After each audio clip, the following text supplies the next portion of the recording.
E se a gente olhasse para o nosso corpo, não como uma máquina cheia de peças, mas como um ecossistema vivo, todo interligado? Nessa análise, a gente vai mergulhar nos fundamentos da medicina tradicional chinesa para entender a saúde por um ângulo, olha, completamente diferente.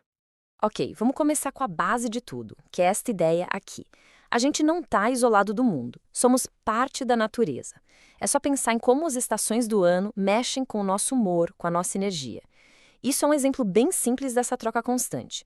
O que acontece lá fora, de algum jeito, reflete aqui dentro. E se a gente faz parte desse grande ecossistema que é o mundo, faz todo sentido que o nosso corpo também seja um microcosmo, né? Um pequeno universo que segue as mesmas leis da natureza. Então, aqui está o ponto principal. O objetivo não é simplesmente não estar doente.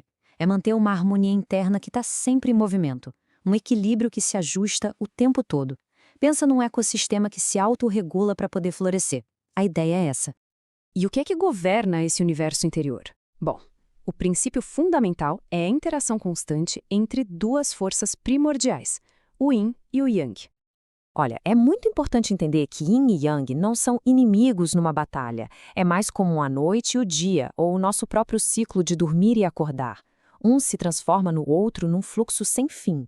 O Yin é a calmaria, o que resfria, o que nutre. Já o Yang é a atividade, o que aquece, o que transforma. Um simplesmente não existe sem o outro. Quando essa dança entre o Yin e o Yang está bem sincronizada, na mais perfeita harmonia, o corpo atinge o que a gente chama de homeostase.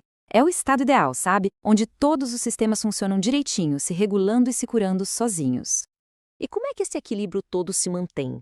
Através do fluxo de uma energia chamada Qi. Dá para entender o Qi como a nossa força vital, a energia que aquece o corpo, transforma a comida e nos defende de doenças. E essa energia viaja por uma rede de canais, como se fossem rios que irrigam e nutrem cada cantinho do nosso ecossistema interno. Pois é, essa é a grande questão. Se saúde é equilíbrio, então a doença só pode ser o resultado de um desequilíbrio. Mas o que é que causa essa bagunça toda? A primeira fonte de desequilíbrio, muitas vezes, vem de fora. São forças do ambiente que podem invadir nosso ecossistema e bagunçar totalmente o nosso clima interno. Pensa nesses fatores como se fossem o clima mesmo. Do mesmo jeito que uma tempestade afeta uma paisagem, esses fatores podem furar as defesas do corpo. O vento, por exemplo, pode trazer sintomas que vêm e vão, tipo uma coceira que muda de lugar. O frio contrai e causa dor aguda. Já a umidade dá aquela sensação de peso, de que as coisas não fluem. E é bom deixar claro, isso não é só poesia, tá? Esses nomes descrevem influências bem reais. Ficar muito tempo exposto ao frio, por exemplo, pode de fato gerar uma condição de frio interno, com sintomas bem específicos. Mas nem todas as ameaças vêm de fora. Às vezes, a tempestade, ela começa aqui dentro. Vamos ver agora como a nossa mente e o nosso corpo estão profundamente conectados. Para a gente entender isso bem, vamos pegar um exemplo poderoso. Nessa visão, cada emoção tem uma ligação direta com o órgão. E a raiva, a frustração, o ressentimento, todas elas têm uma linha direta com o fígado. Quando está tudo saudável, como a gente vê aqui, a principal função do fígado é garantir a drenagem e a dispersão. Repara que ele não regula só o fluxo de energia, o Qi, mas também as emoções e a digestão. Ele funciona como um general, sabe? Garantindo que tudo flua livremente, mantendo a ordem. O problema começa quando emoções como a raiva não são bem processadas.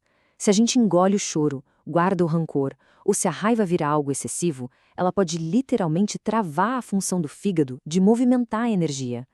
E aqui a gente vê a consequência disso. A perda da função de drenar leva à estagnação do Qi do fígado. É o primeiro bloqueio. Como o fluxo mostra, essa energia presa pode gerar calor, o que se chama de fogo de fígado. Com o tempo, isso pode esgotar os recursos do corpo, causando outras deficiências. Ou seja, vira uma reação em cadeia. E como é que a gente sente isso no corpo? Com sintomas bem concretos. A energia que devia estar fluindo livre fica presa. Daí vem aquela sensação de aperto no peito, a vontade de suspirar toda hora para tentar mover essa energia, a irritabilidade e até problemas digestivos. A emoção virou um problema físico. Mas a boa notícia é que, se existe um caminho para o desequilíbrio, também existe um caminho de volta. O sistema todo oferece uma lógica para a gente restaurar essa harmonia. A abordagem não é só atacar o sintoma isolado. A ideia é cuidar do ecossistema inteiro para que ele possa se reequilibrar. Tá, mas como se faz isso? O processo é bem lógico. Primeiro se identifica exatamente qual é o padrão do problema. No nosso exemplo, é a estagnação do Qi do fígado. Depois se aplica um princípio oposto para neutralizar isso. E por fim, se usam ferramentas para colocar esse princípio em prática. Então, se o problema é que a energia está parada e o fígado não consegue drenar, o princípio do tratamento é exatamente esse: drenar o fígado. É uma ação direta para destravar o fluxo e devolver a função original para o órgão. E uma das ferramentas mais poderosas para isso é a alimentação. Para mover a energia estagnada do fígado, a recomendação é usar alimentos que, por natureza, já ajudam a dispersar e a mover. Alimentos aromáticos, como a menta, e amargos, como a rúcula, fazem isso. E um exemplo bem prático e direto da fonte é a semente de limão, que é conhecida por ativar a circulação do Qi e desobstruir o fígado. E a gente termina com essa reflexão. Essa forma de olhar a saúde é um convite para a gente ser meio detetive do nosso próprio bem-estar, para olhar além do sintoma e buscar a raiz do desequilíbrio. A pergunta que fica é: que mensagens o nosso ecossistema interno pode estar tentando nos enviar agora?